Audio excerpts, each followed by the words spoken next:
어머님, 제가 평생 모실게요. 며느리가 눈물로 그렇게 말했을 때 저는 정말 고마웠습니다. 하지만 3년 뒤 며느리가 놓고 간 핸드폰에서 시엄마 전현 언제 죽냐는 문자를 보는 순간 저는 박영자, 올해 63입니다. 3년 전까지만 해도 저는 평범한 주부였습니다. 남편은 10년 전에 먼저 세상을 떠났고 외아들 하나를 키우며 살았습니다. 아들 민수는 35에 결혼했습니다. 며느리 이름은 송지혜, 당시 30이었습니다. 처음 며느리를 봤을 때 참 착해 보였습니다. 어머님, 잘 부탁드려요. 제가 효도 많이 할게요. 며느리는 그렇게 말하며 제 손을 잡았습니다. 저는 좋은 며느리를 만난 것 같아 기뻤습니다. 아들 부부는 저희 집에서 10분 거리에 집을 얻어 살았습니다. 명절 때면 꼭 왔고 제 생일도 챙겨줬습니다. 저는 행복했습니다. 하지만 그 행복은 오래가지 못했습니다. 3년 전, 그날도 평범한 목요일이었습니다. 아들이 퇴근길에 교통사고를 당했습니다. 음주운전 차량이 신호를 무시하고 달려들었고 아들은 그 자리에서 세상을 떠났습니다. 어머님, 며느리가 병원으로 달려왔습니다. 하지만 이미 늦었습니다. 아들은 연관실로 옮겨진 뒤였습니다. 며느리는 아들 얼굴을 보고 주저앉아 울었습니다. 여보, 여보. 저도 울었습니다. 외아들을 잃은 어미의 슬픔은 말로 표현할 수 없었습니다. 장례는 3일장으로 치렀습니다. 친척들이 왔다 갔고 아들 친구들도 조문을 왔습니다. 며느리는 3일 내내 눈물만 흘렸습니다. 밥도 제대로 안 먹고 물만 마셨습니다. 저는 며느리가 걱정됐습니다. 지혜야, 밥 좀 먹어라. 이러다 너까지 쓰러지겠다. 어머님, 저는 괜찮아요. 어머님이나 드세요. 며느리는 그렇게 말하며 제 손을 잡았습니다. 장례가 끝나고 집에 돌아왔습니다. 텅 빈 집이 너무 컸습니다. 저는 아들 방 앞에 서서 한참을 울었습니다. 그때 현관문이 열렸습니다. 며느리였습니다. 어머님, 지혜야, 왜 왔니? 너도 쉬어야지. 어머님 혼자 계시면 안 될 것 같아서요. 며느리가 제 옆에 앉았습니다. 어머님, 제가 있잖아요. 혼자 아니세요. 며느리가 제 손을 잡았습니다. 저는 그 손을 꽉 쥐었습니다. 그날 밤 며느리는 저희 집에서 잤습니다. 이틀 뒤 며느리가 짐을 들고 왔습니다. 어머님, 제가 여기서 살아도 될까요? 뭐? 어머님 혼자 계시면 너무 외로우실 것 같아서요. 그리고 저도 혼자 있기 힘들어요. 며느리의 눈에서 눈물이 흘렀습니다. 우리 집 가면 민수 오빠 생각만 나서 못 견디겠어요. 지혜야. 어머님, 제가 여기서 살면서 어머님 모실게요. 평생요. 저는 며느리를 꽉 안았습니다. 고맙다, 지혜야. 정말 고맙다. 그렇게 며느리와 저는 함께 살기 시작했습니다. 처음 몇 달은 정말 좋았습니다. 며느리는 아침마다 밥을 해줬고 저녁에는 함께 산책을 했습니다. 어머님, 오늘 날씨 좋네요. 산책 갈까요? 그래, 가자. 우리는 손을 잡고 동네를 걸었습니다. 이웃들이 보며 말했습니다. 영자 씨 며느리 참 효자네요. 그러게요. 요즘 저런 며느리 어디 있어요. 저는 뿌듯했습니다. 정말 좋은 며느리를 뒀다고 생각했습니다. 반년쯤 지났을 때 며느리가 말했습니다. 어머님, 제가 다시 일을 시작하려고요. 일을? 네. 집에만 있으니까 자꾸 우울한 생각이 들어서요. 일을 하면 좀 나을 것 같아요. 그래, 좋은 생각이야. 어떤 일 할 건데? 예전에 하던 회사로 다시 돌아가려고요. 며느리는 결혼 전에 무역회사에서 일했었습니다. 그래, 해봐. 엄마는 괜찮으니까. 감사해요, 어머님. 며느리는 다음 주부터 출근하기 시작했습니다. 아침 일찍 나가서 저녁 늦게 돌아왔습니다. 저는 혼자 집에 있는 시간이 많아졌습니다. 하지만 괜찮았습니다. 며느리가 행복해 보였으니까요. 1년쯤 지났을 때 며느리에게 이상한 점이 보이기 시작했습니다. 핸드폰을 자주 봤습니다. 밥 먹을 때도, TV 볼 때도 계속 핸드폰만 봤습니다. 지혜야, 무슨 일 있니? 아, 아니에요, 어머님. 회사 일이요. 그래? 힘들면 쉬어도 돼. 괜찮아요. 며느리는 그렇게 말하며 다시 핸드폰을 봤습니다. 그리고 가끔씩 밤늦게 외출했습니다. 어머님, 저 회사 사람들이랑 저녁 약속 있어서요. 이 늦은 밤에? 네, 거래처 사람들이라 어쩔 수 없어요. 며느리는 11시가 넘어서 돌아왔습니다. 술 냄새가 났습니다. 저는 조금 걱정됐지만 말하지 않았습니다. 며느리도 사회생활 하니까 이해해야겠다고 생각했습니다. 1년 반쯤 됐을 때 며느리가 말했습니다. 어머님, 제가 친구들이랑 주말에 여행 가려고요. 여행? 네. 대학 동창들이랑요. 오랜만에 만나기로 했어요. 그래, 가렴. 젊을 때 놀아야지. 감사해요, 어머님. 며느리는 금요일 저녁에 나가서 일요일 밤에 돌아왔습니다. 돌아왔을 때 얼굴이 환했습니다. 어머님, 다녀왔어요. 재미있었니? 네, 정말 오랜만에 웃었어요. 저는 며느리가 웃는 모습을 보니 기뻤습니다. 아들을 잃고 우울해하던 며느리가 조금씩 회복되는 것 같았습니다. 하지만 그 여행 이후로 며느리의 외출이 잦아졌습니다. 한 달에 한두 번씩 주말에 나갔습니다. 어머님, 이번 주말에도 친구들 만나고 올게요. 또? 네. 요즘 친구들이랑 취미 모임 하고 있어요. 무슨 취미? 등산이요. 며느리는 그렇게 말하며 나갔습니다. 저는 혼자 주말을 보냈습니다. 외롭긴 했지만 며느리가 행복하다니 괜찮았습니다. 2년쯤 됐을 때였습니다. 어느 토요일 아침이었습니다. 며느리가 급하게 나가며 말했습니다. 어머님, 저 회사에 급한 일 생겨서 나갔다 올게요. 토요일인데? 네, 갑자기 연락 왔어요. 며느리는 허겁지겁 나갔습니다. 그런데 핸드폰을 놓고 갔습니다. 거실 소파에 핸드폰이 있었습니다. 저는 며느리한테 전화하려고 했지만 며느리 번호를 몰랐습니다. 며느리 핸드폰으로만 연락했거든요. 나중에 오면 주지 뭐. 저는 그렇게 생각하고 설거지를 했습니다. 그때 며느리 핸드폰에서 소리가 났습니다. 삑삑. 문자 알림이었습니다. 저는 핸드폰을 보지 않으려 했습니다. 남의 핸드폰을 보는 건 예의가 아니니까요. 하지만 화면이 켜지면서 문자 내용이 보였습니다. 언니, 시엄마. 전현, 오늘도 집에 있어? 저는 그 순간 손에서 접시를 떨어뜨렸습니다. 저는 떨리는 손으로 핸드폰을 집어들었습니다. 화면에는 문자가 떠 있었습니다. 언니, 시엄마. 전현, 오늘도 집에 있어? 발신자는 미정 언니였습니다. 저는 숨이 막혔습니다. 시엄마 전현이라니. 며느리 친구가 저를 그렇게 부른다는 건 며느리도 평소에 저를 그렇게 불렀다는 뜻 아닌가요? 저는 주저앉았습니다. 핸드폰이 다시 울렸습니다.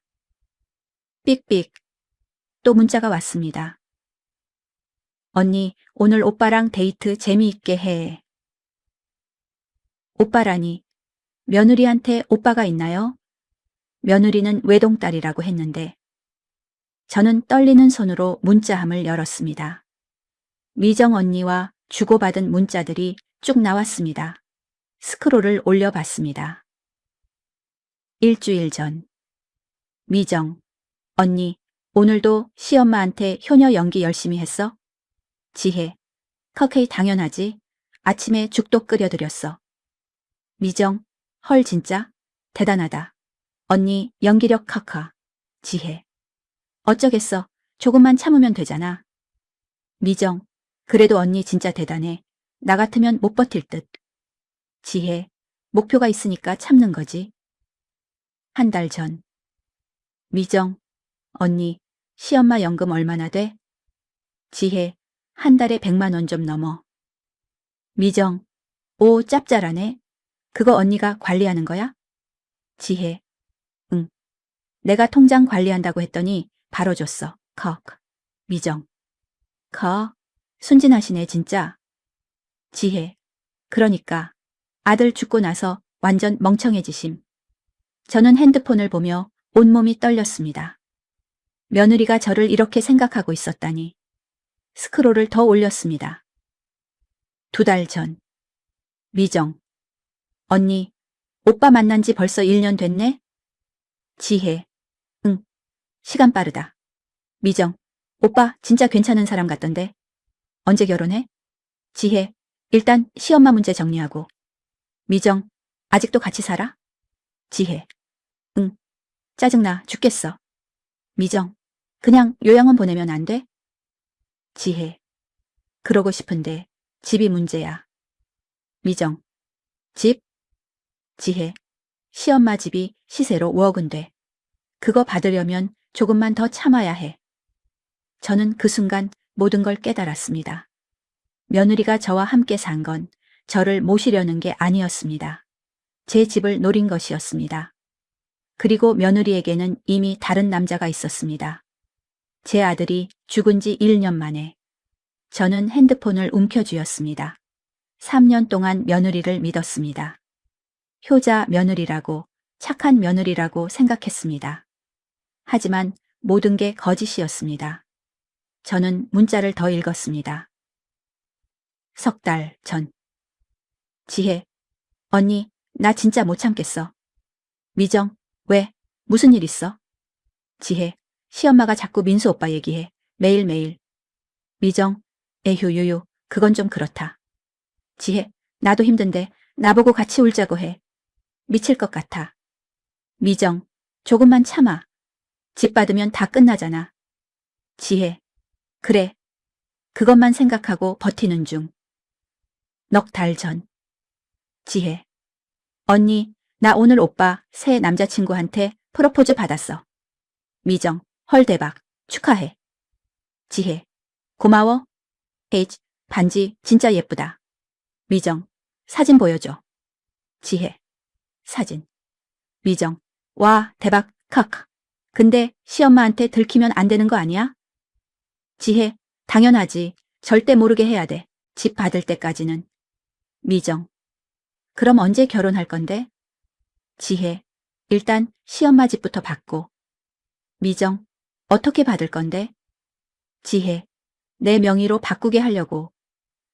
미정, 그게 가능해? 지혜, 가능하지. 시엄마가 나 완전 믿잖아, KK.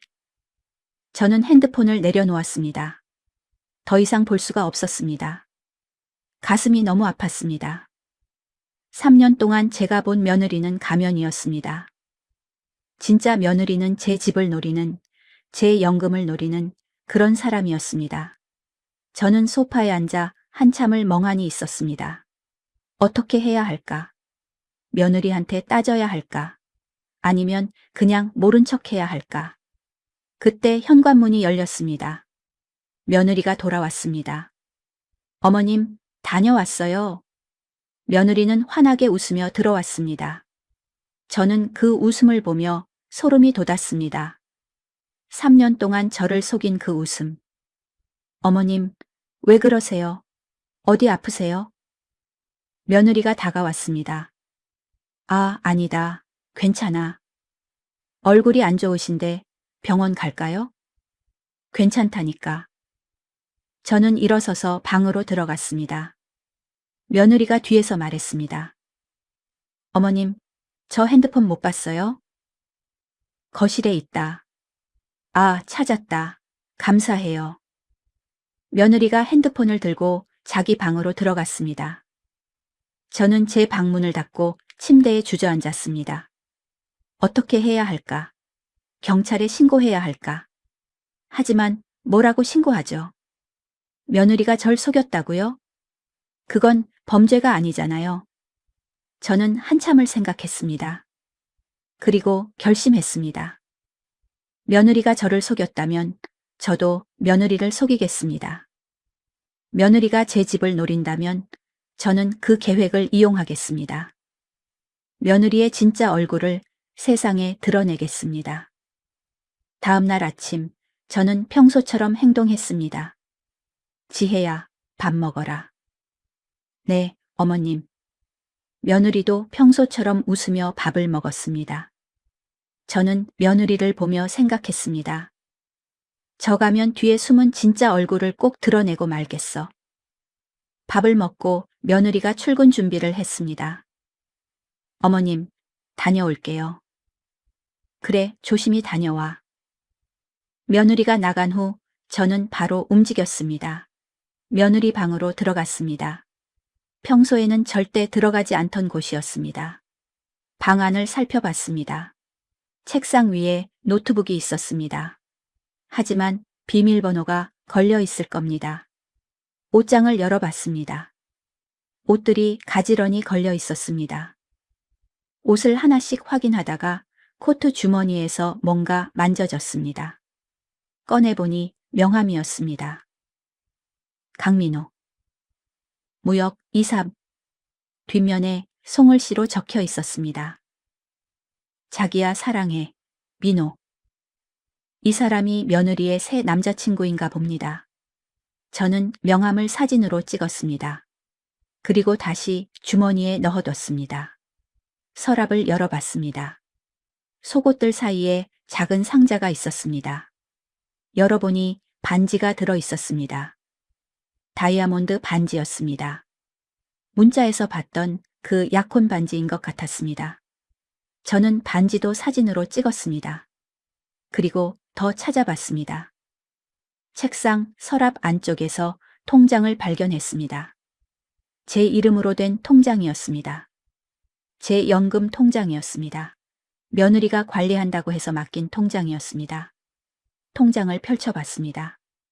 입금 내역은 매달 100만 원씩 들어왔습니다. 하지만 출금 내역이 이상했습니다. 매달 50만 원씩 빠져나가고 있었습니다. 저는 그 돈을 생활비로 쓰는 줄 알았습니다. 하지만 출금 내역을 자세히 보니 다른 계좌로 이체되고 있었습니다. 며느리 개인 계좌로. 저는 사진을 찍었습니다. 증거를 모아야 했습니다.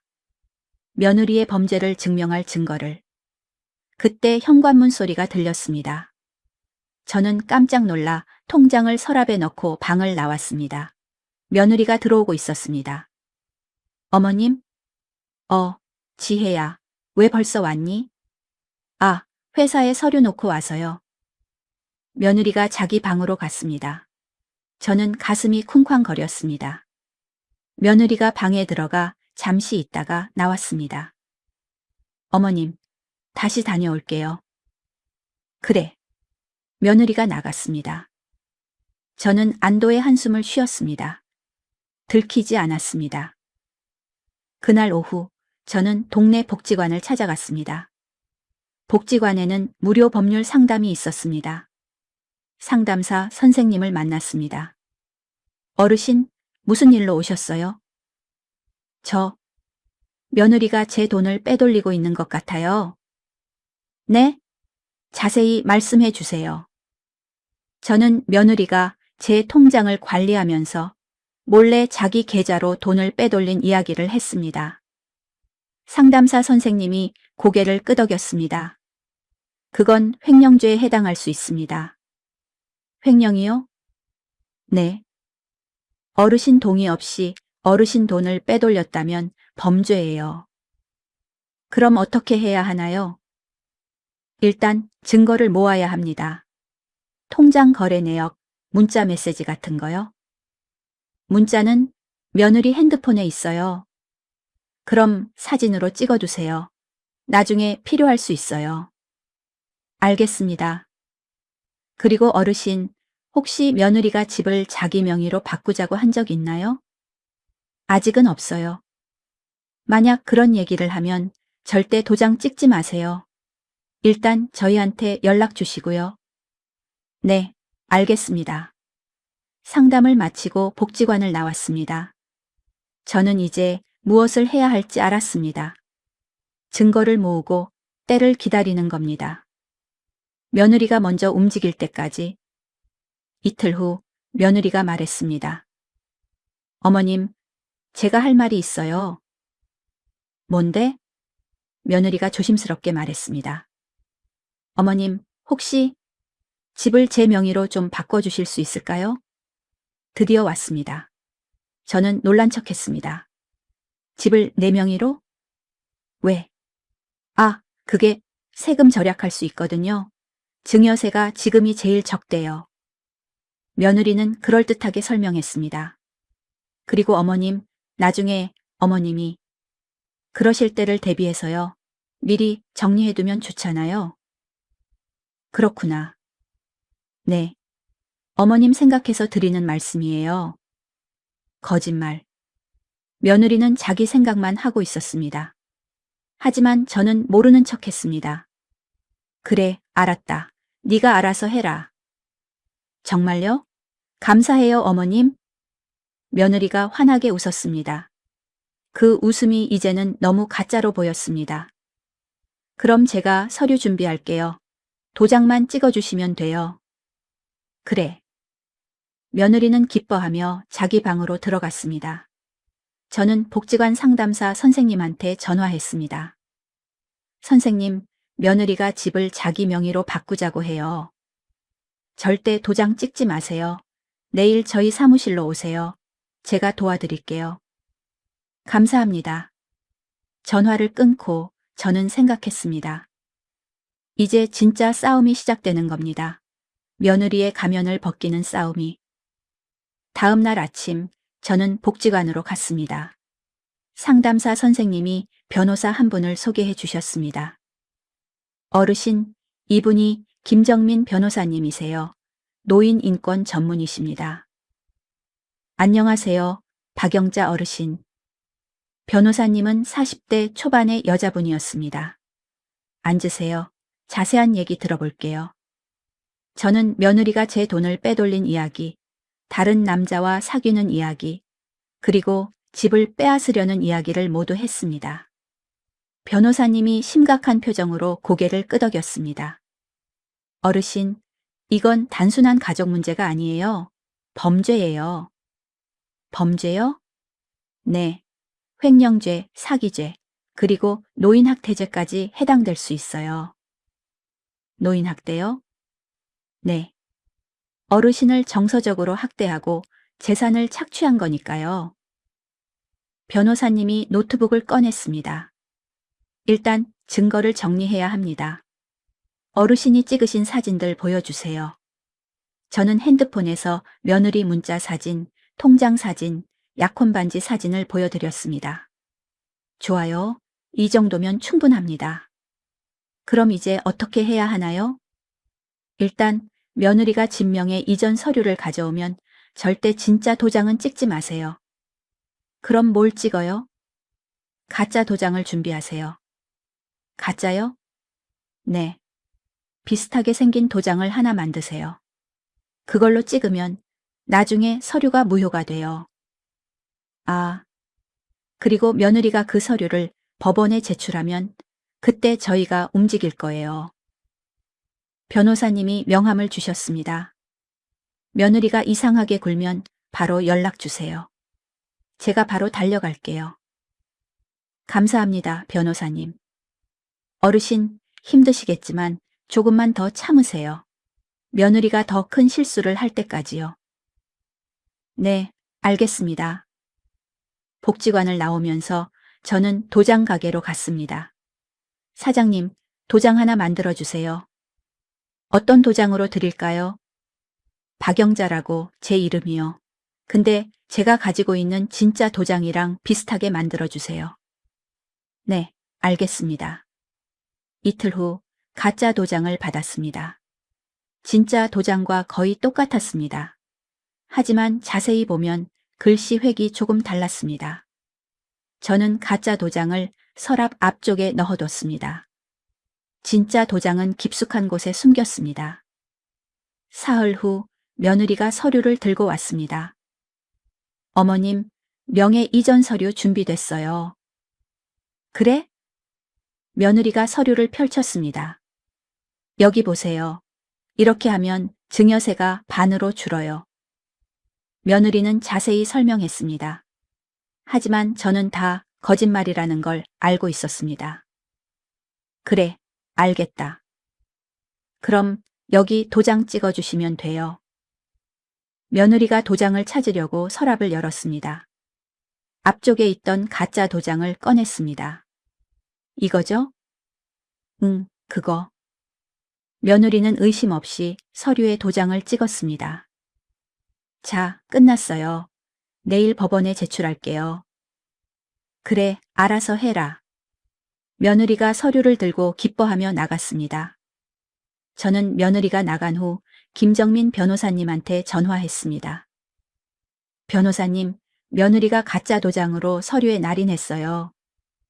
좋아요. 내일 법원에 제출하면 제가 바로 이해 신청 넣을게요. 네, 감사합니다. 다음 날 며느리는 아침 일찍 나갔습니다. 어머님, 법원 다녀올게요.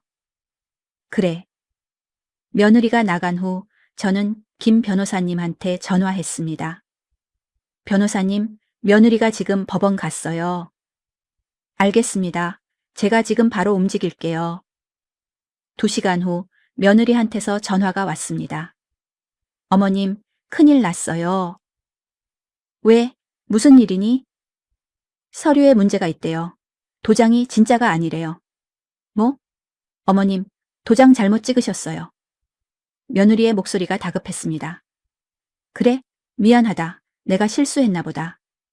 어머님, 다시 찍어야 해요. 빨리요. 응, 알았다. 며느리는 1시간 후 집으로 돌아왔습니다. 얼굴이 상기되어 있었습니다. 어머님, 도장 어디 있어요? 서랍에 있잖니? 아니요, 진짜 도장이요.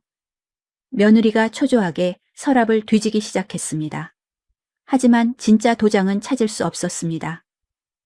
어머님, 도장이 2개예요? 응, 잘 모르겠는데. 어머님, 며느리가 처음으로 저한테 짜증을 냈습니다. 진짜 도장 어디 있는지 빨리 말씀해 주세요. 왜 그렇게 급하니?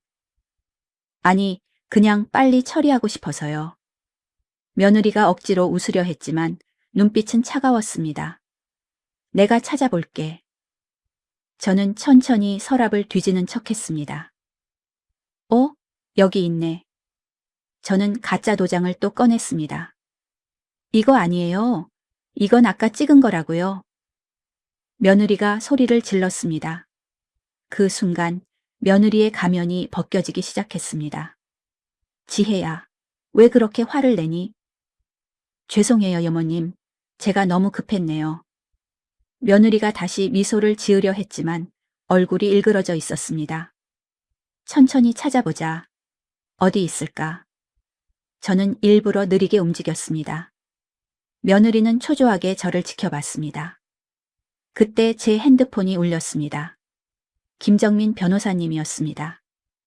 어르신, 지금 괜찮으세요? 네. 며느리 옆에 있어요? 네. 그럼 제가 지금 어르신 집으로 갈게요. 30분 후에 도착합니다. 네, 알겠습니다. 전화를 끊었습니다. 며느리가 물었습니다. 누구예요? 아, 복지관에서 건강검진 받으러 오래. 지금요? 응. 어머님, 그럼 나중에 하면 안 돼요? 지금 도장 찾는 게 더 급한데. 며느리의 목소리에 짜증이 묻어났습니다. 저는 며느리를 똑바로 쳐다봤습니다.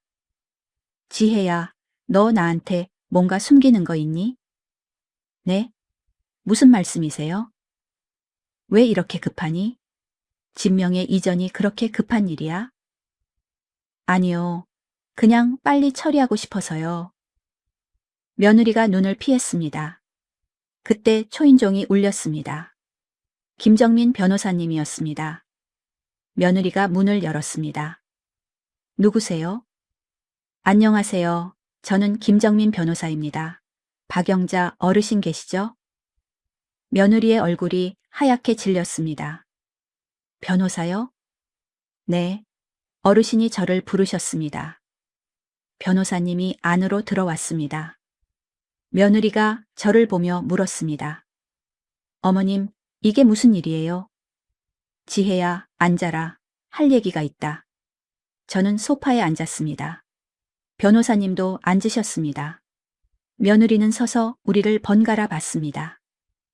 어르신, 제가 설명할까요? 네, 부탁합니다. 김정민 변호사님이 며느리를 보며 말했습니다. 송지혜 씨, 앉으세요. 네. 며느리가 떨리는 다리로 소파에 앉았습니다. 송지혜 씨, 당신은 지난 3년간 시어머니 박영자 씨의 연금을 횡령했습니다. 네? 그리고 시어머니를 속여 집 명의를 빼앗으려 했습니다. 저는 또한 망자가 된 남편이 죽은 지 1년 만에 다른 남자와 교제하며 재혼을 준비했습니다. 며느리의 얼굴이 점점 창백해졌습니다. 이 모든 것은 노인학대죄, 횡령죄, 사기죄에 해당됩니다. 아니에요. 저는 그런 적 없어요. 며느리가 소리쳤습니다. 변호사님이 서류를 꺼냈습니다. 그럼 이건 뭡니까? 어르신 통장에서 매달 50만 원씩 당신 계좌로 이체한 기록입니다. 그건 생활비예요. 생활비를 당신 개인 계좌로 이체합니까? 그리고 이건 뭡니까? 변호사님이 사진을 꺼냈습니다. 며느리가 친구와 주고받은 문자 사진이었습니다. 시엄마, 전현 언제 죽냐? 며느리가 그 사진을 보고 얼굴이 새하얗게 질렸습니다. 이건 어떻게? 어르신께서 우연히 보셨습니다. 당신이 핸드폰을 놓고 간 날 말입니다. 며느리가 저를 보며 말했습니다. 어머님이 제 핸드폰을 봤어요? 그래, 봤다. 어머님. 며느리의 눈에서 눈물이 흘렀습니다. 하지만 저는 더 이상 속지 않았습니다. 지혜야, 3년 동안 날 속였지? 아니에요, 어머님. 시엄마 전현이라고 했지? 나를 그렇게 생각했지? 어머님, 그건 제가 잠깐 화가 나서. 잠깐? 3년 동안 잠깐이었어? 저는 처음으로 목소리를 높였습니다. 나는 널 믿었어. 내 아들을 잃은 슬픔을 너랑 나눴어. 근데 너는 뭐 했어? 다른 남자 만나고 내 돈 훔치고 내 집 빼앗으려 하고. 어머님, 죄송해요. 이제 와서 사과해도 소용없어. 저는 며느리를 똑바로 쳐다봤습니다. 당장 짐 싸서 나가. 어머님, 안 나가면 경찰 부를 거야. 김정민 변호사님이 거들었습니다. 송지혜 씨, 어르신 말씀대로 하세요. 안 그러면 저희가 정식으로 고소할 겁니다. 며느리는 한참을 울다가 천천히 일어났습니다.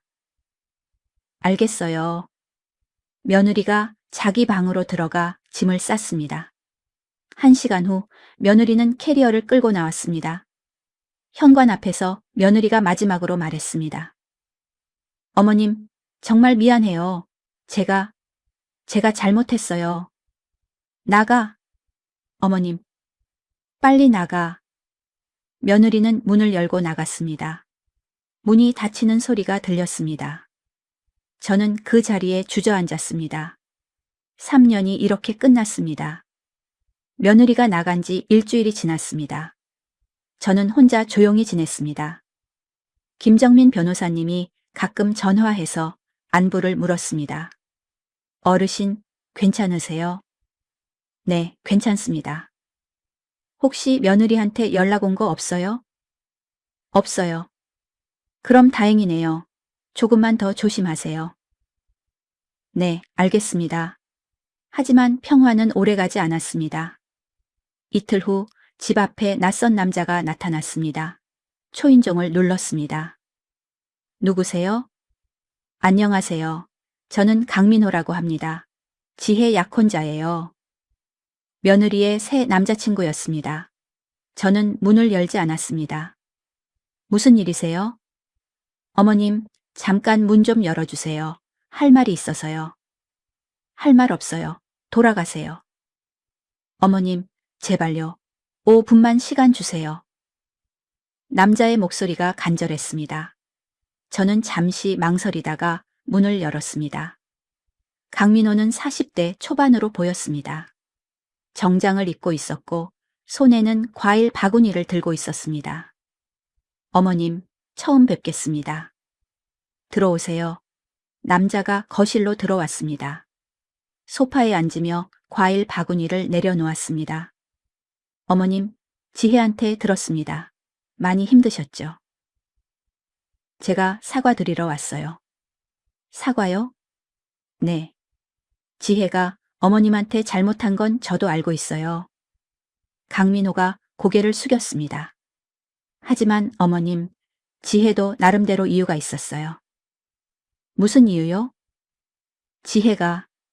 지혜가 많이 힘들었어요. 남편 잃고 혼자 남아서. 나도 아들 잃고 혼자 남았어요. 알아요. 근데 지혜는 어머님을 진짜 모시고 싶었어요. 처음에는요. 강민호가 눈을 들어 저를 봤습니다. 근데 어머님이 매일 돌아가신 아들 얘기만 하시니까 지혜가 견딜 수 없었대요. 지혜도 슬픈데 위로는커녕 같이 울자고만 하시니까요. 저는 할 말이 없었습니다. 실제로 저는 며느리한테 아들 얘기를 많이 했습니다. 그래서 지혜가 저를 만났어요. 위로가 필요했던 거죠. 그래서 내 돈을 훔쳐도 돼요? 그건 아니죠. 지혜가 잘못했어요. 강민호가 다시 고개를 숙였습니다. 그래서 제가 왔습니다. 어머님한테 빼돌린 돈 제가 다 갚을게요.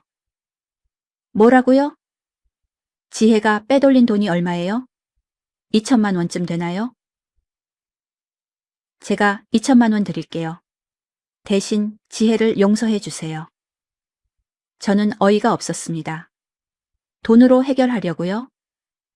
아니요, 그게 아니라 나가세요. 어머님, 빨리 나가요. 저는 소리쳤습니다. 강민호가 일어섰습니다. 어머님, 생각해 보세요. 2천만 원이면 나가라니까요. 강민호는 결국 나갔습니다. 하지만 현관 앞에서 마지막으로 말했습니다. 어머님, 후회하실 거예요. 지혜는 좋은 애예요.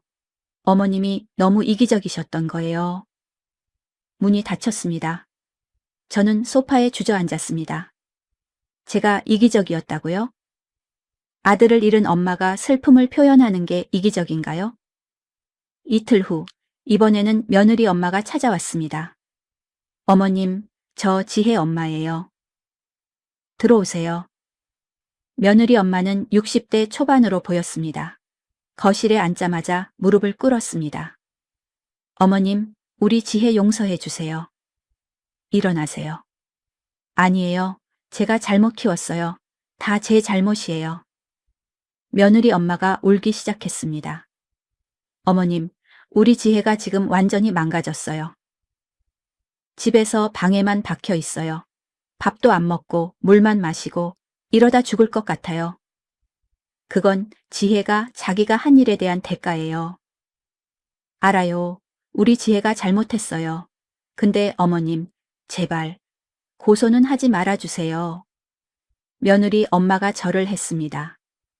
지혜가 전과자 되면 인생 끝나요.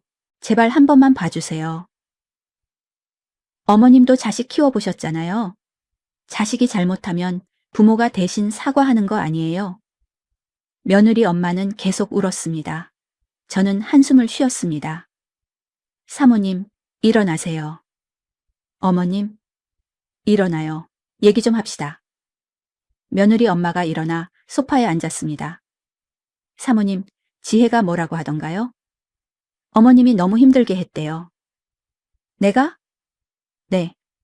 매일 돌아가신 아들 얘기만 하고 같이 울자고 하고 지혜가 우울증 걸렸대요. 그래서 병원도 다녔어요. 정신과요. 며느리 엄마가 서류를 꺼냈습니다. 정신과 진단서였습니다.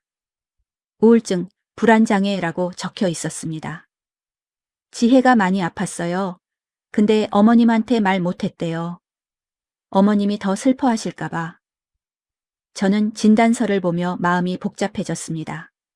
며느리도 힘들었던 건가요? 어머님, 제발 한 번만 용서해 주세요.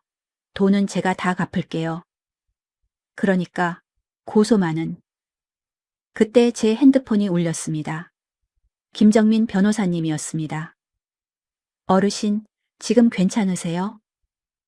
네. 혹시 며느리 쪽 사람들이 찾아왔어요? 네. 지금 며느리 어머니가 와 계세요.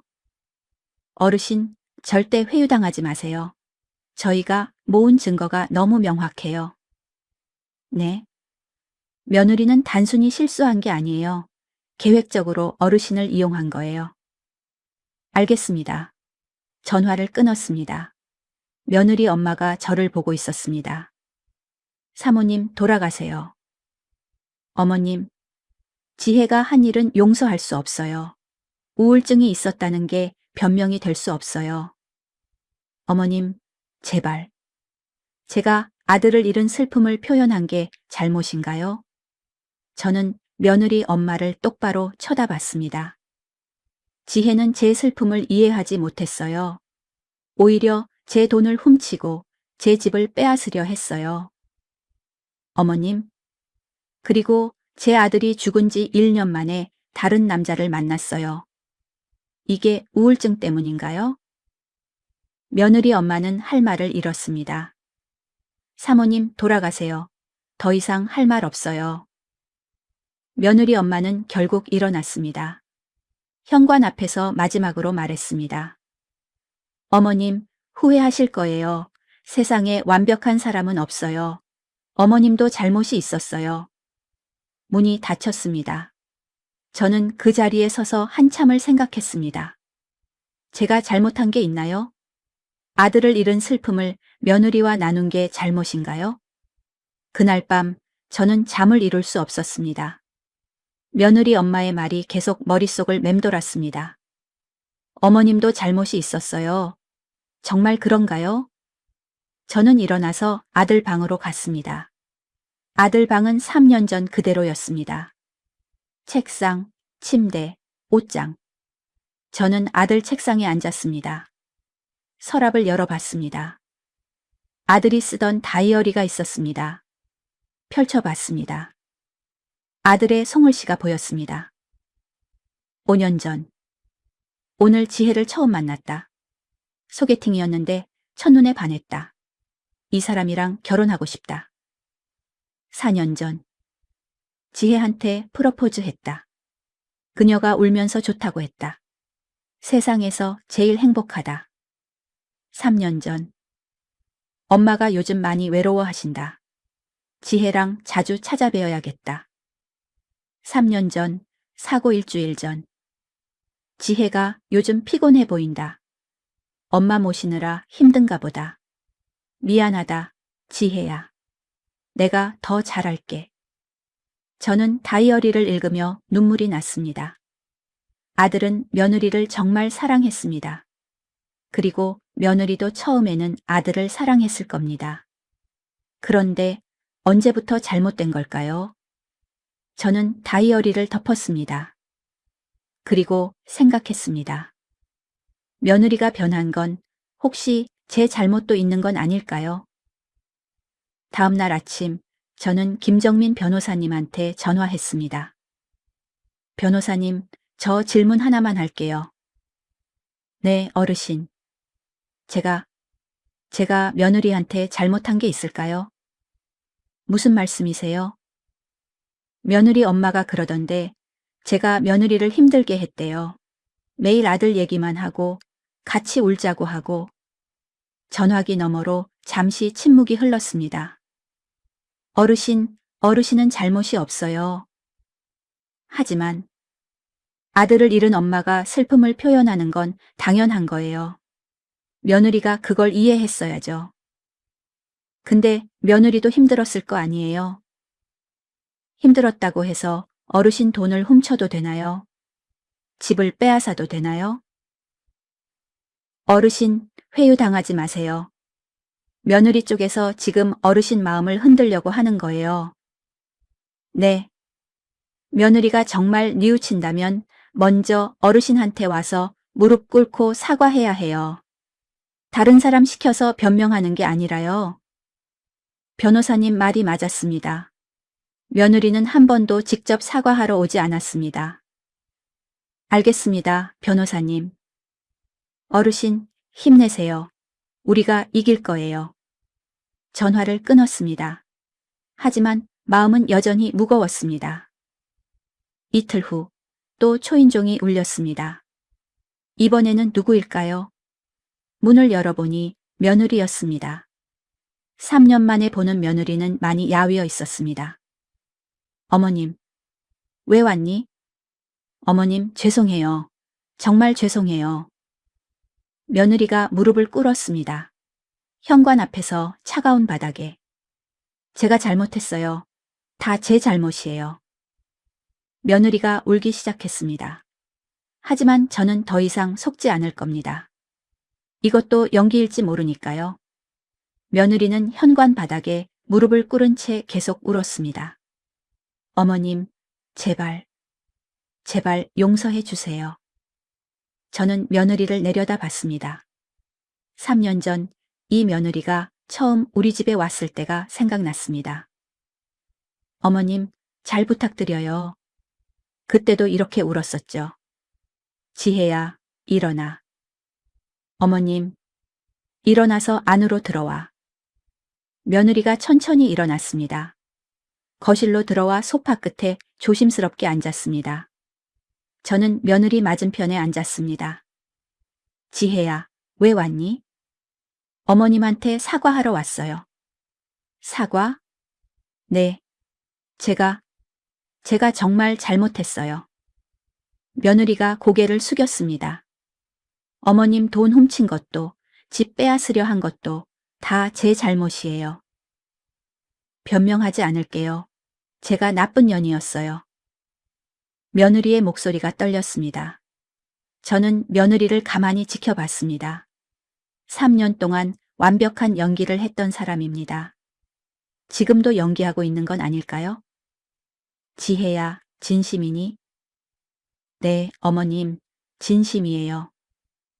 며느리가 저를 똑바로 봤습니다. 저 정말 반성하고 있어요. 제가 어머님한테 너무 큰 죄를 지었어요. 그래서 어머님이 고소하시면 제가 다 받아들일게요. 며느리가 눈물을 닦았습니다. 근데 한 가지만 부탁드려도 될까요? 뭔데? 제가 훔친 돈 다 갚을게요. 시간 좀 주시면 꼭 갚을게요. 얼마나 걸리는데? 2천만 원이니까. 1년이면 갚을 수 있을 것 같아요. 며느리가 조심스럽게 말했습니다. 그러니까 고소만은 제발 취하해 주세요. 저는 며느리를 보며 생각했습니다. 역시 고소가 두려워서 온 거군요. 지혜야, 한 가지만 물어볼게. 네, 어머님. 너 지금도 민호 씨 만나고 있니? 며느리의 얼굴이 굳었습니다. 아니요. 거짓말하지 마. 정말이에요, 어머님. 헤어졌어요. 며느리가 급하게 말했습니다. 이 일 때문에 민호 오빠도 저한테 실망했어요. 그래서 헤어졌어요. 저는 며느리를 가만히 쳐다봤습니다. 그래? 그럼 약혼 반지는? 버렸어요? 정말? 네. 며느리가 고개를 끄덕였습니다. 하지만 저는 며느리의 목에서 가느다란 목걸이를 봤습니다. 목걸이 끝에 반지가 걸려 있었습니다. 약혼 반지였습니다. 지혜야, 목걸이. 네? 며느리가 당황하며 목을 만졌습니다. 이건 아직도 거짓말 하는구나. 저는 일어섰습니다. 나가. 어머님, 당장 나가. 며느리가 벌떡 일어났습니다. 어머님, 아니에요. 이건 그냥 버렸다며? 근데 왜 목에 걸고 있어? 며느리는 할 말을 잃었습니다. 지혜야, 너 지금도 날 속이고 있잖아. 어머님, 진짜 반성하는 사람이 거짓말을 해? 저는 며느리를 똑바로 쳐다봤습니다. 너 지금도 연기하는 거지? 고소 취하받으려고. 며느리의 얼굴이 창백해졌습니다. 아니에요, 어머님. 나가. 다신 오지 마. 어머님, 제발. 나가라니까. 며느리는 결국 집을 나갔습니다. 문이 닫히는 순간 저는 주저앉았습니다.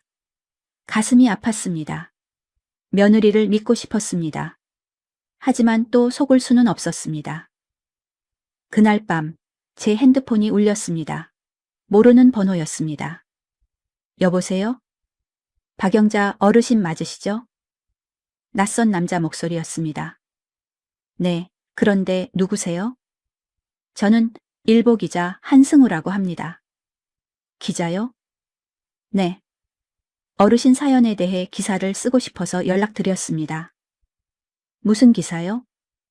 며느리가 시어머니를 이용해 재산을 빼돌린 사건이요. 저는 깜짝 놀랐습니다. 그걸 어떻게 아세요? 복지관 쪽에서 제보를 받았습니다.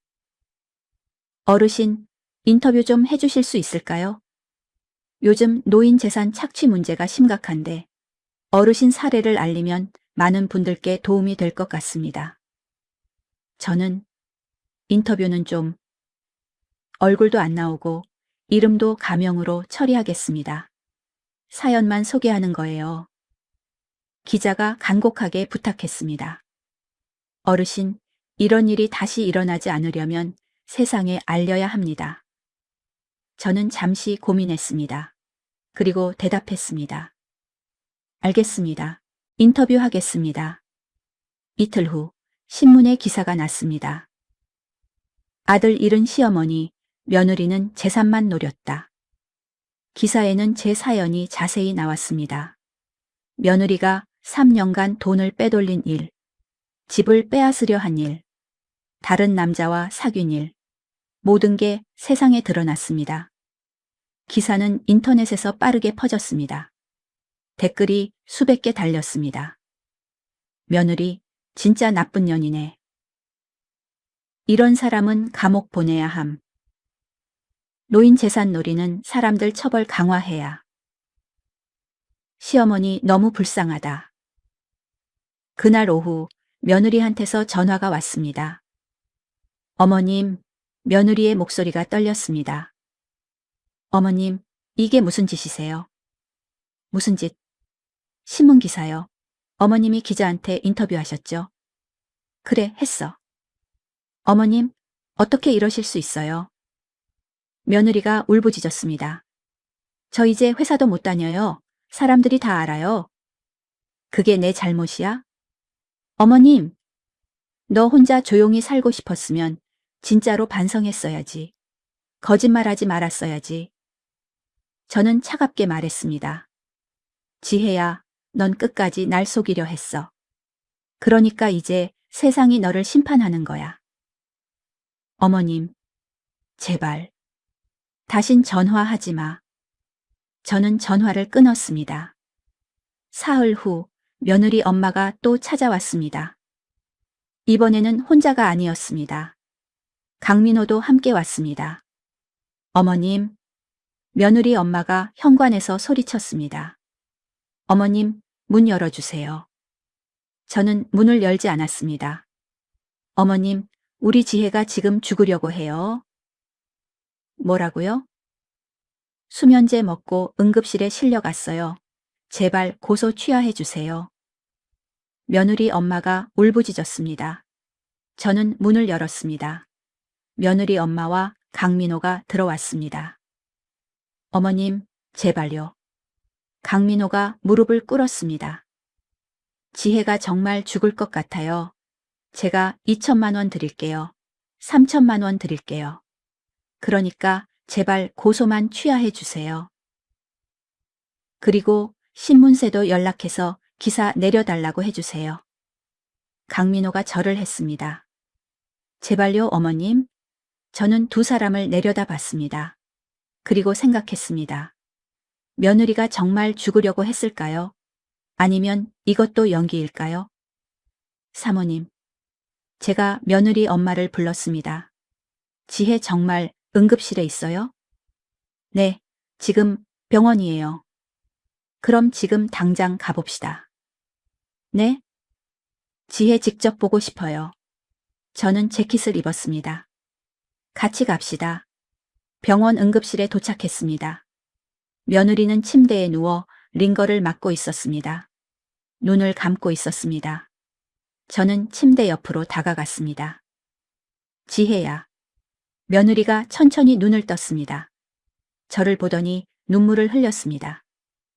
어머님, 괜찮니? 네. 며느리가 작은 목소리로 대답했습니다. 어머님, 죄송해요. 됐어. 저는 며느리 손을 잡았습니다. 그리고 느꼈습니다. 며느리 손이 따뜻하다는 걸, 맥박이 정상이라는 걸, 얼굴에 혈색이 있다는 걸. 이건 연기다. 저는 확신했습니다. 수면제를 과다 복용한 사람은 이렇게 깨끗하지 않습니다. 며느리는 또 저를 속이고 있었습니다. 저는 며느리 손을 놓았습니다. 그리고 밖으로 나왔습니다. 의사 선생님을 찾았습니다. 선생님, 송지혜 씨 보호자세요? 아, 네, 괜찮아요. 다행히 소량이라 위세청만 하면 돼요. 소량이요? 네, 수면제 2알 정도요. 죽을 정도는 아니에요. 저는 그 순간 모든 걸 깨달았습니다. 며느리는 정말 죽으려던 게 아니었습니다. 제 동정심을 얻으려고 연기한 겁니다. 저는 응급실로 돌아갔습니다. 며느리 엄마와 강민호가 며느리 옆에 있었습니다. 어머님, 며느리 엄마가 저를 봤습니다. 이제 좀 불쌍하다는 생각 드세요? 우리 지혜가 이렇게까지. 사모님, 저는 며느리 엄마를 똑바로 쳐다봤습니다. 지혜 수면제 2알밖에 안 먹었대요. 네? 죽으려면 최소 10알은 먹어야 해요. 근데 2알만 먹었어요. 저는 며느리를 봤습니다. 지혜야, 이것도 연기였지? 며느리의 얼굴이 굳었습니다. 날 불쌍하게 만들어서 고소 취하받으려던 거지? 아니에요, 어머님. 그만해. 저는 소리쳤습니다. 끝까지 거짓말만 하는구나. 끝까지. 저는 응급실을 나왔습니다. 뒤에서 며느리가 우는 소리가 들렸지만 저는 돌아보지 않았습니다. 병원 밖으로 나오는데 김정민 변호사님한테 전화가 왔습니다. 어르신, 큰일 났어요. 무슨 일이세요? 며느리 쪽에서 어르신을 명예훼손으로 역고소했어요. 뭐라고요? 신문 기사 때문이래요. 며느리가 정신적 피해를 입었다고 주장하고 있어요. 저는 한숨을 쉬었습니다. 알겠습니다, 변호사님. 어르신, 걱정 마세요. 우리가 이길 거예요. 며느리가 한 일이 워낙 명백하니까요. 네. 일주일 후에 법원 가야 해요. 준비 잘 하시고요. 전화를 끊었습니다. 저는 하늘을 올려다봤습니다. 이제 진짜 전쟁이 시작되는구나. 며느리와 저 둘 중 하나만 살아남는 전쟁이. 일주일 후 법원에 섰습니다. 저와 김정민 변호사님이 한쪽에 앉았고 며느리와 며느리 변호사가 반대편에 앉았습니다. 며느리는 검은색 정장을 입고 있었습니다. 얼굴은 창백했고 눈은 충혈되어 있었습니다. 연기인지 진짜인지 알 수 없었습니다. 판사님이 들어오시고 재판이 시작됐습니다. 원고 측 변호인 주장하시죠. 며느리 변호사가 일어섰습니다. 50대 중반의 남자 변호사였습니다. 존경하는 재판장님, 이번 사건은 명백한 명예훼손 사건입니다. 변호사가 서류를 펼쳤습니다. 피고 박영자 씨는 신문 기자에게 허위 사실을 유포하여 원고 송지혜 씨의 명예를 크게 훼손했습니다. 허위 사실이라니요? 김정민 변호사님이 반박했습니다. 모든 내용이 사실인데요. 사실이라는 증거가 있습니까? 며느리 변호사가 되물었습니다. 원고 송지혜 씨는 시어머니를 3년간 헌신적으로 모셨습니다. 하지만 피고는 이를 왜곡하여 신문에 알렸습니다. 왜곡이라니요? 네. 기사에는 원고가 시어머니 재산을 훔쳤다고 나와 있습니다. 하지만 이는 사실이 아닙니다. 며느리 변호사가 서류를 꺼냈습니다. 이것은 원고와 피고 사이의 구두 합의서입니다. 구두 합의서요? 판사님이 물었습니다. 네. 피고 박영자 씨는 원고에게 생활비 관리를 맡겼습니다. 그러면서 네가 알아서 써라고 하셨습니다. 며느리 변호사가 저를 보며 말했습니다. 그런데 이제 와서 훔쳤다고 하시는 겁니다. 저는 어이가 없었습니다. 그건 거짓말이에요. 조용히 하시죠. 판사님이 해머를 두드렸습니다. 피고 측 반론하시겠습니까? 김정민 변호사님이 일어나셨습니다. 재판장님, 원고 측 주장은 터무니없습니다. 변호사님이 서류를 꺼냈습니다. 이것은 피고의 통장 거래 내역입니다. 원고는 매달 50만 원씩 피고 몰래 자기 계좌로 이체했습니다. 그건 생활비였어요. 며느리가 소리쳤습니다. 조용히 하세요. 판사님이 다시 해머를 쳤습니다. 원고 측 생활비로 썼다는 증거가 있습니까? 증거는 없지만 실제로 생활비로 썼습니다. 며느리 변호사가 변명했습니다. 김정민 변호사님이 다른 서류를 꺼냈습니다. 그럼 이건 어떻게 설명하시겠습니까? 변호사님이 사진을 제출했습니다. 며느리가 친구와 주고받은 문자 사진이었습니다. 시엄마, 전현 언제 죽냐? 시엄마, 집이 5억은 돼. 그거 받으려면 조금만 더 참아야 해. 방청석이 웅성거렸습니다. 며느리의 얼굴이 새하얗게 질렸습니다. 이건. 원고, 이게 뭡니까? 판사님이 물었습니다. 저는 친구랑 농담한 거예요. 농담이라고요? 김정민 변호사님이 목소리를 높였습니다.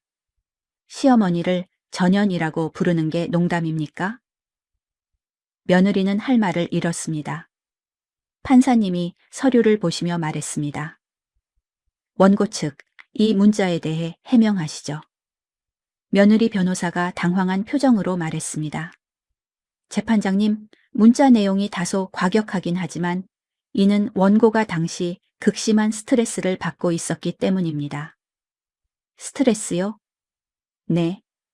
원고는 남편을 잃은 슬픔에다가 시어머니까지 모셔야 했습니다. 그 과정에서 우울증이 생겼습니다. 며느리 변호사가 서류를 제출했습니다. 이것은 정신과 진단서입니다. 원고는 우울증과 불안장애로 치료받고 있습니다. 판사님이 진단서를 보셨습니다. 원고가 정신과 치료를 받고 있군요. 네, 재판장님. 그래서 원고의 행동을 이해해 주셔야 합니다. 며느리 변호사가 저를 가리켰습니다. 오히려 피고 박영자 씨가 원고를 정서적으로 학대했습니다. 뭐라고요? 저는 벌떡 일어났습니다. 조용히 하시죠. 판사님이 해머를 쳤습니다. 원고 측 구체적으로 설명하시죠. 피고는 매일 죽은 아들 얘기만 했습니다. 원고에게 같이 울자고 강요했습니다. 며느리 변호사가 말했습니다. 원고도 남편을 잃어 슬픈데 위로는커녕 시어머니 슬픔까지 감당해야 했습니다. 이것이 원고를 우울증에 빠뜨렸고 결국 잘못된 선택을 하게 만들었습니다. 며느리 변호사가 판사님을 보며 말했습니다. 그러니 잘못이 있다면 피고에게도 있습니다. 저는 가슴이 무너지는 것 같았습니다. 제가 잘못했다고요? 아들을 잃은 슬픔을 표현한 게 잘못이라고요? 김정민 변호사님이 일어나셨습니다. 재판장님, 원고 측 주장은 말도 안 됩니다. 왜 그렇습니까? 피고가 아들을 잃은 슬픔을 표현하는 것은 당연한 일입니다. 이것이 정서적 학대라니요? 하지만 원고도 남편을 잃어 힘들었을 겁니다. 판사님이 말씀하셨습니다. 피고가 원고의 슬픔을 이해하지 못한 면도 있지 않습니까? 저는 그 말에 충격을 받았습니다. 판사님까지 며느리 편을 드시나요? 재판장님, 김정민 변호사님이 목소리를 높였습니다. 피고가 슬픔을 표현했다고 해서 원고가 피고의 재산을 훔쳐도 된다는 겁니까? 그건 아니지만 원고는 계획적으로 피고를 이용했습니다. 우울증은 핑계일 뿐입니다. 변호사님이 또 다른 증거를 제출했습니다. 이것은 원고가 교제하던 남자 강민호 씨와 주고받은 문자입니다. 일단 시엄마 집부터 받고 시엄마 문제 정리하고 결혼하자. 방청석이 또 웅성거렸습니다. 원고는 남편이 죽은 지 1년 만에 다른 남자를 만났습니다. 그리고 재혼을 계획했습니다. 이게 우울증 때문입니까? 아니면 계획적인 범죄입니까? 며느리가 고개를 떨구었습니다. 며느리 변호사도 할 말을 잃었습니다. 판사님이 말씀하셨습니다. 양측 주장을 잘 들었습니다. 잠시 휴정하겠습니다. 휴정 시간 동안 저는 복도에 앉아 있었습니다. 김정민 변호사님이 옆에 앉으셨습니다. 어르신, 잘 될 거예요? 정말요? 네. 우리 증거가 훨씬 강해요. 하지만 저는 불안했습니다. 판사님이 며느리 편을 드는 것 같았으니까요. 그때 며느리가 다가왔습니다. 어머님, 뭐 하러 왔어? 어머님, 제발 합의해요. 며느리가 눈물을 흘렸습니다. 제가 잘못했어요. 2천만 원 다 갚을게요. 그러니까 제발. 안 돼. 어머님, 너 지금까지 날 속였잖아. 어떻게 믿어? 진심이에요, 어머님. 정말 됐어. 법원이 판단할 거야. 저는 며느리를 외면했습니다. 며느리는 한참을 서 있다가 돌아갔습니다. 30분 후 재판이 재개됐습니다. 판사님이 말씀하셨습니다. 판결 전에 양측에게 마지막으로 할 말이 있는지 묻겠습니다. 며느리 변호사가 일어섰습니다. 재판장님, 원고는 진심으로 뉘우치고 있습니다. 원고는 잘못을 인정하고 피고에게 훔친 돈을 모두 갚겠다고 약속했습니다. 며느리 변호사가 저를 보며 말했습니다. 그러니 피고께서도 원고를 용서해 주시길 바랍니다. 김정민 변호사님이 일어나셨습니다. 재판장님, 원고는 이미 여러 번 거짓말을 했습니다. 진심으로 뉘우친다면 진작에 자수했어야 합니다. 법원까지 와서야 뉘우친다는 건 믿을 수 없습니다. 변호사님이 저를 보며 말했습니다. 피고는 3년간 원고를 믿었습니다. 하지만 원고는 그 믿음을 배신했습니다. 판사님이 고개를 끄덕이셨습니다. 마지막으로 피고와 원고가 직접 할 말이 있으면 하시죠. 며느리가 일어섰습니다. 어머님, 며느리가 저를 보며 말했습니다. 저 정말 잘못했어요. 어머님한테 용서받을 자격 없는 거 알아요. 하지만 어머님, 저도 힘들었어요. 정말 힘들었어요. 며느리가 울기 시작했습니다. 민수 오빠 죽고 저도 세상이 무너졌어요. 근데 어머님은 저한테 위로를 구하셨어요. 저는 저는 감당이 안 됐어요. 며느리가 눈물을 닦았습니다. 그래도 어머님 재산을 훔친 건 제 잘못이에요. 다 갚을게요. 그러니까 제발 용서해 주세요. 며느리가 절을 했습니다. 방청석이 조용해졌습니다. 판사님이 저를 보셨습니다. 피고 할 말 있습니까? 저는 천천히 일어섰습니다. 그리고 며느리를 똑바로 쳐다봤습니다. 지혜야, 너 지금도 거짓말하고 있지? 어머님, 너 진짜로 뉘우치는 거 맞아? 네, 어머님.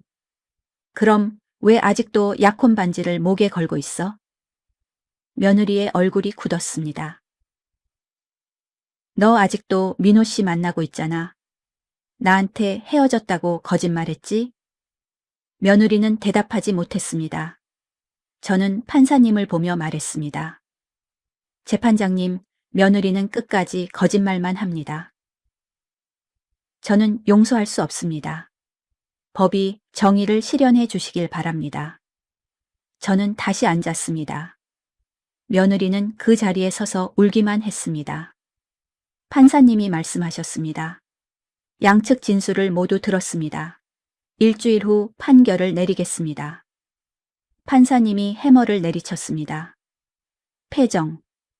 법원을 나오는데 며느리 엄마가 저를 막아섰습니다. 어머님, 왜 이러세요? 우리 지혜도 불쌍한 애예요. 왜 끝까지 몰아붙이세요? 사모님, 비켜주세요. 어머님도 너무하세요.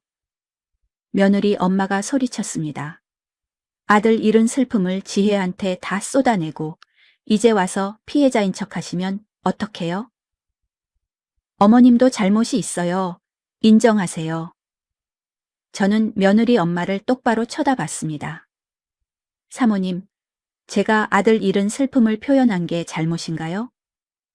그게 아니라, 그럼 뭐가 잘못이에요? 말해보세요. 며느리 엄마는 할 말을 잃었습니다.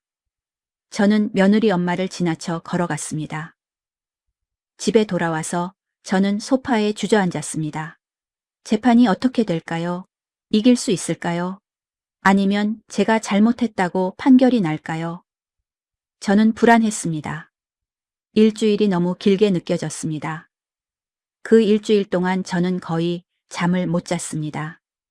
재판 결과가 어떻게 나올지 너무 불안했습니다. 김정민 변호사님은 걱정 마세요 라고 했지만 판사님이 며느리에게 동정적이었던 게 계속 신경 쓰였습니다. 판결일 아침, 저는 일찍 일어나 법원으로 갔습니다. 법정 앞에는 벌써 사람들이 모여 있었습니다. 며느리와 며느리 엄마, 강민호도 와 있었습니다. 며느리는 저를 보더니 고개를 숙였습니다. 저도 아무 말 하지 않았습니다. 법정 문이 열렸습니다. 우리는 각자 자리에 앉았습니다. 판사님이 들어오셨습니다. 지금부터 판결을 선고하겠습니다. 법정이 조용해졌습니다. 판사님이 서류를 보셨습니다. 본 재판부는 양측의 주장을 신중히 검토했습니다. 먼저 원고 송지혜 씨의 명예훼손 주장에 대해 판단하겠습니다. 판사님이 저를 보셨습니다. 피고 박영자 씨가 신문에 알린 내용은 대부분 사실로 확인됐습니다. 며느리의 얼굴이 굳었습니다. 원고가 피고의 통장에서 무단으로 돈을 인출한 것, 피고 몰래 다른 남자와 교제한 것, 피고의 집을 자기 명의로 바꾸려 한 것, 이 모든 것이 증거로 입증됐습니다. 판사님이 며느리를 보셨습니다. 따라서 명예훼손이 아닌 사실 적시에 해당합니다. 며느리 변호사가 일어섰습니다. 재판장님, 하지만 앉으시죠. 판사님이 손을 들었습니다. 다만 원고 측 주장 중 일부는 타당한 면이 있습니다. 네? 김정민 변호사님이 놀라 저를 봤습니다. 원고 송지혜 씨는 실제로 우울증으로 치료받고 있었고 피고 박영자 씨의 과도한 슬픔 표현이 원고에게 부담이 됐을 가능성이 있습니다. 저는 가슴이 철렁했습니다. 하지만 판사님이 목소리를 높이셨습니다. 그것이 원고가 피고의 재산을 무단으로 사용한 것을 정당화할 수는 없습니다. 며느리가 고개를 떨구었습니다. 원고는 피고의 신뢰를 배신하고 계획적으로 재산을 빼돌렸습니다. 이는 명백한 횡령죄에 해당합니다. 판사님이 해머를 들었습니다. 따라서 본 재판부는 다음과 같이 판결합니다. 방청석이 숨죽였습니다. 원고 송지혜의 명예훼손 청구를 기각합니다. 며느리가 주저앉았습니다. 그리고 원고 송지혜는 피고 박영자에게 부당하게 취득한 금액 2천만 원을 즉시 반환할 것을 명합니다. 며느리 엄마가 울기 시작했습니다. 또한 원고의 행위는 노인학대 및 재산 착취에 해당하므로 벌금 500만 원을 부과합니다. 판사님이 해머를 내리쳤습니다. 이상으로 판결을 마칩니다. 재판장님, 며느리가 소리쳤습니다. 하지만 판사님은 이미 자리를 떠나셨습니다. 저는 그 자리에 앉아 한참을 멍하니 있었습니다. 이겼습니다. 드디어 이겼습니다. 김정민 변호사님이 제 어깨를 두드렸습니다. 축하합니다, 어르신. 정의가 승리했어요. 감사합니다, 변호사님. 저는 눈물을 흘렸습니다. 기쁨의 눈물인지 슬픔의 눈물인지 알 수 없었습니다. 법정을 나오는데 며느리가 복도 구석에 주저앉아 울고 있었습니다. 며느리 엄마와 강민호가 옆에서 위로하고 있었습니다. 저는 며느리를 지나쳐 가려 했습니다. 그때 며느리가 저를 불렀습니다. 어머님, 저는 멈춰 섰습니다. 어머님, 제가 정말 잘못했어요. 며느리가 바닥에 엎드렸습니다. 용서해 주세요. 제발. 며느리가 절을 했습니다. 한 번, 두 번, 세 번. 저는 며느리를 내려다봤습니다. 그리고 생각했습니다. 이 사람이 진심일까요? 아니면 또 영희일까요? 저는 며느리에게 다가갔습니다. 무릎을 꿇고 며느리와 눈높이를 맞췄습니다. 지혜야. 네.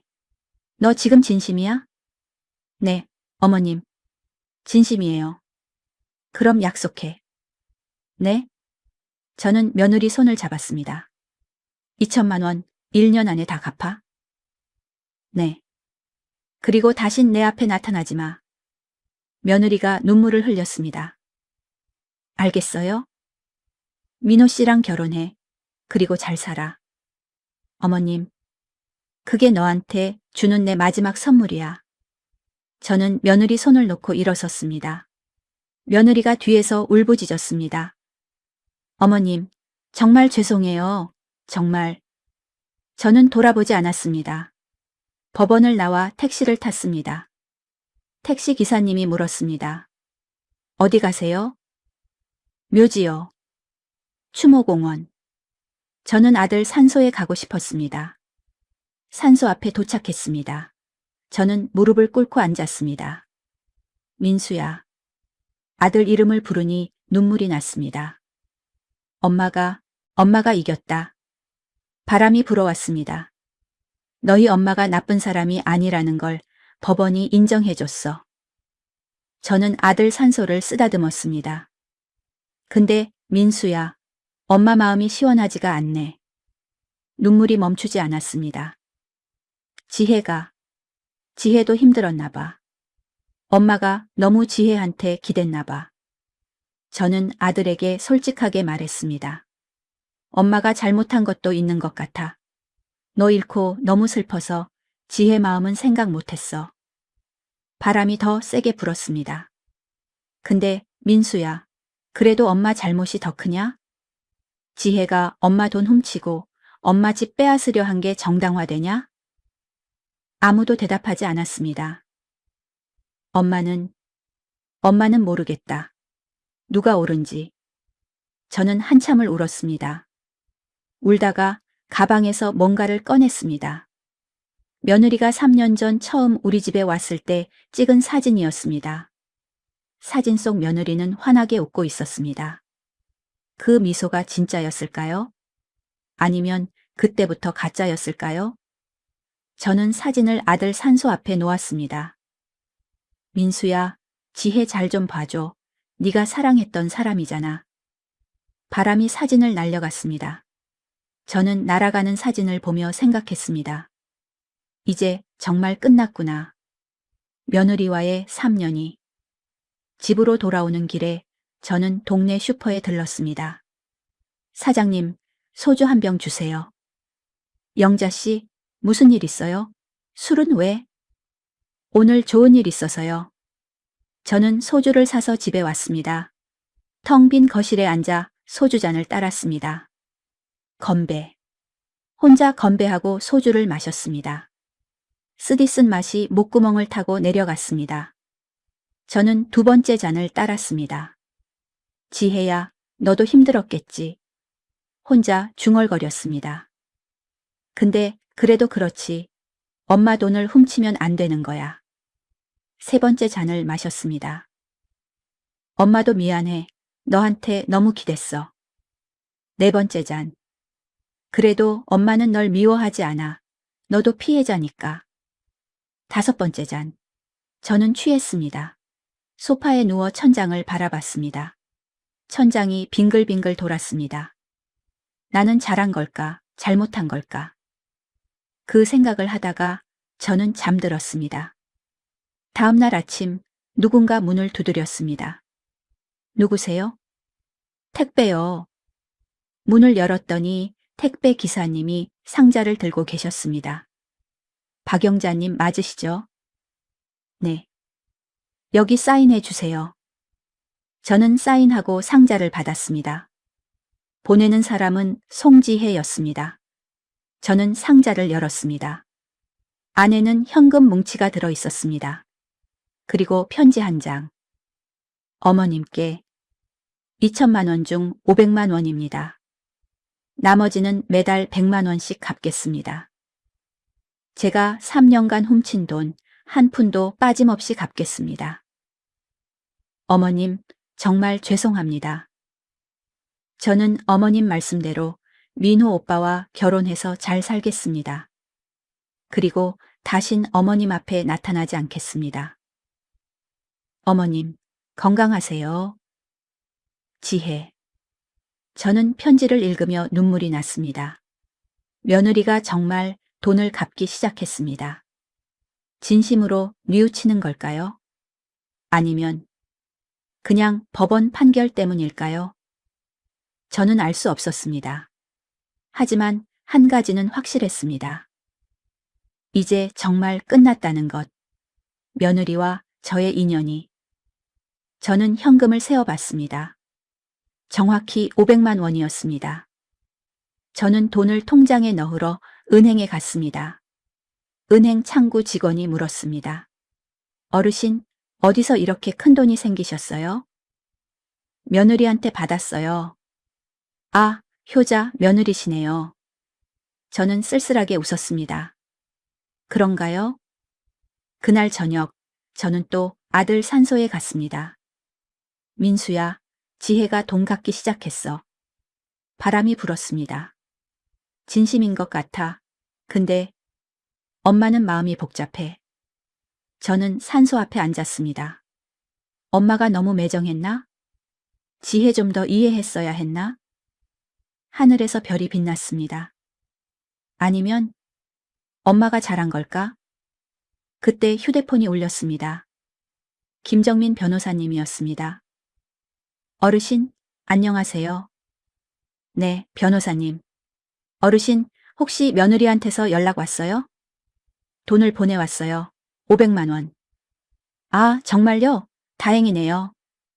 변호사님이 안도하며 말했습니다. 어르신, 며느리가 진심으로 뉘우치는 것 같네요.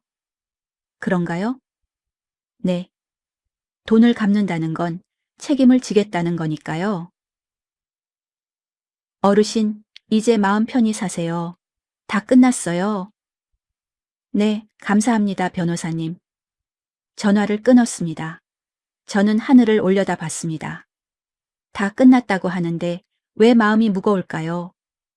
이긴 것 같은데 왜 속이 시원하지 않을까요? 저는 아들 산소에 마지막으로 말했습니다. 민수야, 엄마 이제 혼자 살아갈게. 잘 살 수 있을지 모르겠지만 노력해 볼게. 저는 천천히 산을 내려왔습니다. 어둠 속에서 혼자. 판결이 난 지 6개월이 지났습니다. 며느리는 약속대로 매달 100만 원씩 돈을 보내왔습니다. 택배로, 현금으로. 편지는 없었습니다. 그저 돈만 왔습니다. 저는 그 돈을 받을 때마다 복잡한 마음이 들었습니다. 며느리가 이 돈을 어떻게 마련했을까? 힘들게 일해서 번 돈일까? 아니면 강민호한테 받은 돈일까? 저는 알 수 없었습니다. 어느 날 오후 동네 슈퍼 사장님이 말했습니다. 영자 씨, 며느리 결혼했다면서요? 네? 신문에 났던데요. 부고란에. 사장님이 신문을 보여줬습니다. 부고란에 작은 글씨로 적혀 있었습니다. 강민호 활송 지혜 결혼합니다. 일시. 월일 오후 2시. 장소. 예식장. 며느리가 결혼한다고요?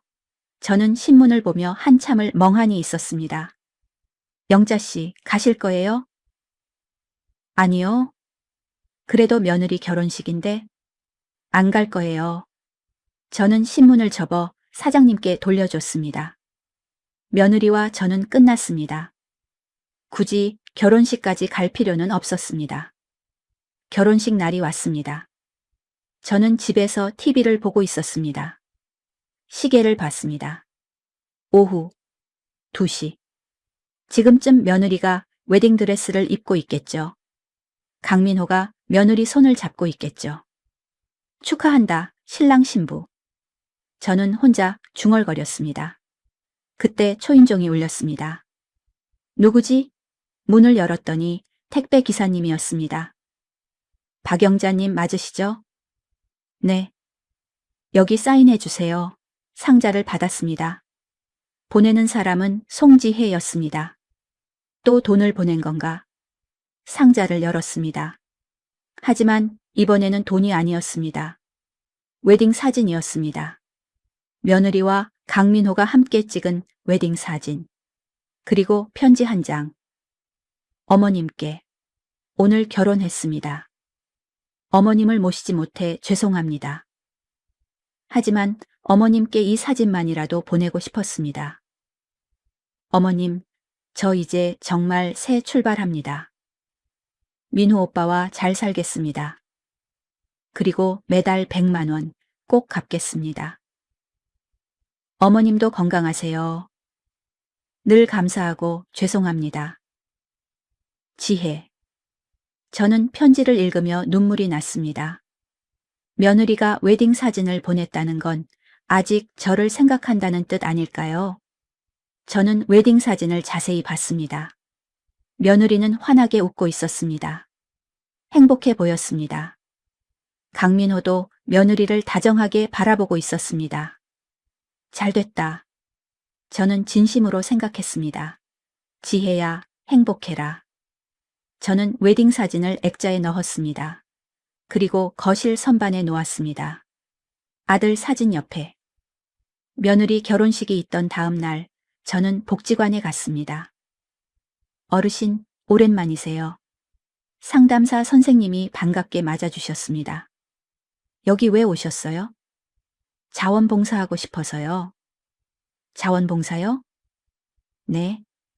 저처럼 며느리한테 속은 어르신들 많잖아요. 저는 선생님을 보며 말했습니다. 제가 그분들한테 제 경험을 말씀드리고 싶어요. 조심하라고, 혼자 고민하지 말라고. 선생님이 환하게 웃었습니다. 좋은 생각이세요. 어르신 같은 분이 필요했어요. 그럼 언제부터 시작하면 될까요? 다음 주부터 하시죠. 매주 목요일 어떠세요? 좋아요. 저는 복지관을 나오며 생각했습니다. 제가 겪은 일이 헛되지 않게 다른 분들을 도와야겠다고. 다음 주 목요일, 저는 복지관 강당에 섰습니다. 어르신 10여 분이 앉아 계셨습니다. 안녕하세요. 저는 박영자라고 합니다. 저는 제 이야기를 시작했습니다. 며느리가 3년간 저를 속인 이야기. 제가 어떻게 증거를 모았는지, 어떻게 법원에서 이겼는지. 어르신들은 고개를 끄덕이며 들으셨습니다. 어르신들, 가족이라고 해서 무조건 믿으면 안 돼요. 저는 힘주어 말했습니다. 이상한 점이 보이면 용기 내서 확인하세요. 그리고 혼자 고민하지 마시고 여기 복지관이나 경찰에 도움을 요청하세요. 한 할머니가 손을 들었습니다. 그런데 영자 씨, 며느리랑 화해는 안 하셨어요? 화해요? 네, 며느리도 뉘우쳤잖아요. 용서해 주시면 안 돼요? 저는 잠시 생각했습니다. 글쎄요, 며느리는 지금 결혼해서 잘 살고 있어요. 저는 그걸로 됐어요. 그래도 외롭지 않으세요? 외롭죠. 저는 솔직하게 대답했습니다. 하지만 혼자 사는 것도 괜찮아요. 자유롭거든요. 강의가 끝나고 여러 어르신들이 저한테 감사하다고 말씀하셨습니다. 영자 씨, 용기 얻었어요. 저도 이제 며느리한테 당당해질 수 있을 것 같아요. 저는 뿌듯했습니다. 제 아픔이 다른 분들께 도움이 되고 있었습니다. 집으로 돌아오는 길에 저는 마트에 들렀습니다. 저녁 재료를 사려고요. 요즘은 제가 직접 요리를 합니다. 며느리가 있을 때는 며느리가 해줬는데 이제는 제가 하죠. 처음엔 서툴렀지만 이제 제법 잘합니다. 마트에서 채소를 고르는데 누군가 저를 불렀습니다. 어머님, 돌아보니 며느리였습니다. 지혜야? 며느리는 배가 불러 있었습니다. 임신한 것 같았습니다. 어머님, 여기서 뵙네요.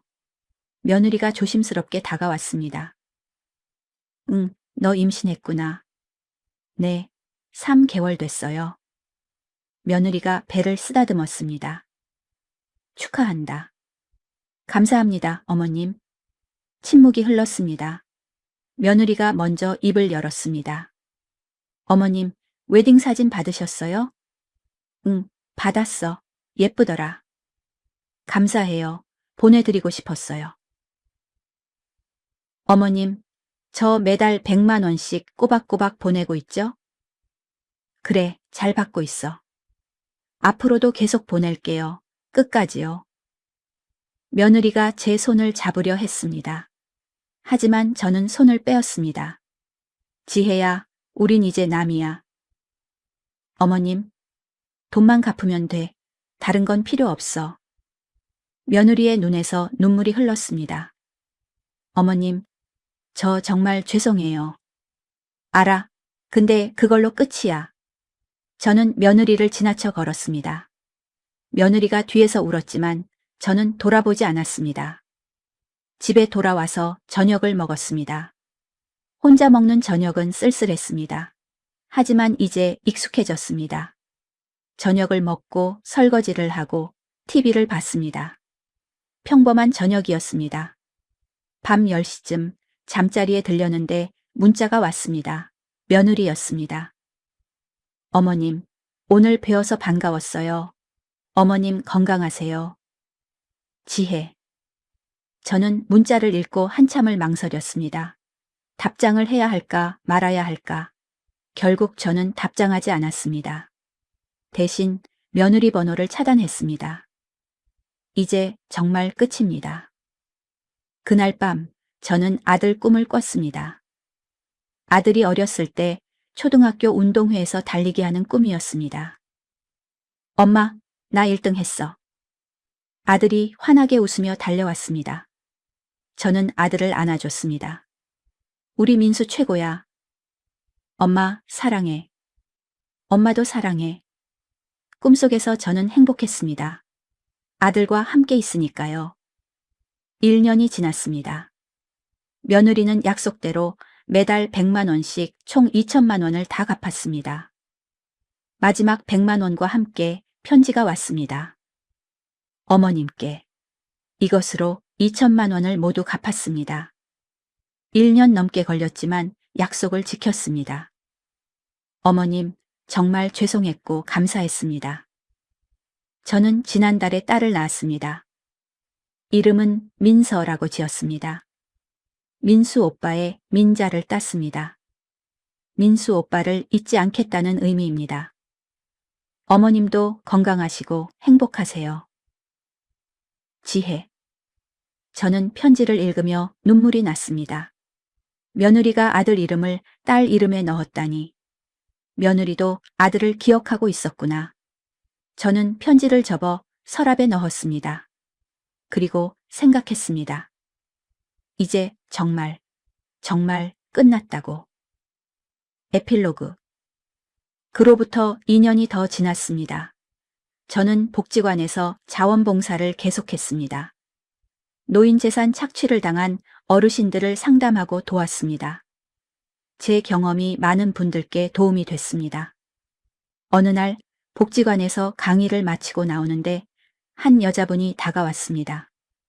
며느리 엄마였습니다. 영자 씨. 사모님.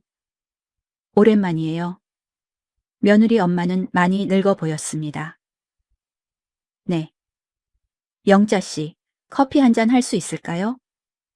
저는 잠시 망설이다가 고개를 끄덕였습니다. 근처 카페에 앉았습니다. 며느리 엄마가 말했습니다. 영자 씨, 우리 지혜 소식 들으셨어요? 아니요. 지혜가 지금 아이돌 키우면서 잘 살고 있어요. 그래요. 첫째가 딸이고 둘째가 아들이에요. 며느리 엄마가 핸드폰을 꺼냈습니다. 사진 보실래요? 사진에는 며느리와 두 아이가 있었습니다. 며느리는 행복해 보였습니다. 예쁘네요. 그죠? 영자 씨, 우리 지혜가 요즘도 영자 씨 얘기 많이 해요. 미안하다고, 그립다고. 며느리 엄마가 저를 보며 말했습니다. 영자 씨, 우리 지혜 한 번만 만나주시면 안 될까요? 안 돼요. 영자 씨. 사모님, 지혜랑 저는 끝났어요. 저는 단호하게 말했습니다. 지혜가 잘 살고 있으면 됐어요. 더 이상 만날 필요 없어요. 며느리 엄마는 한참을 저를 보다가 고개를 끄덕였습니다. 알겠어요. 영자 씨 마음 이해해요. 며느리 엄마가 일어섰습니다. 그래도 영자 씨, 언젠가는 용서해 주세요. 지혜도 피해자였어요. 영자 씨도 피해자였고요. 며느리 엄마는 그렇게 말하고 카페를 나갔습니다. 저는 혼자 남아 커피를 마셨습니다. 창밖을 보니 눈이 내리고 있었습니다. 지혜야, 잘 살아라. 저는 속으로 중얼거렸습니다. 넌 내 길을 가고 난 내 길을 갈게. 그날 저녁 저는 아들 산소에 갔습니다. 눈이 쌓인 산소를 쓸어내고 앉았습니다. 민수야, 지혜가 아이돌 낳았대. 바람이 불었습니다. 잘 살고 있대. 다행이지. 하늘을 보니 별이 빛나고 있었습니다.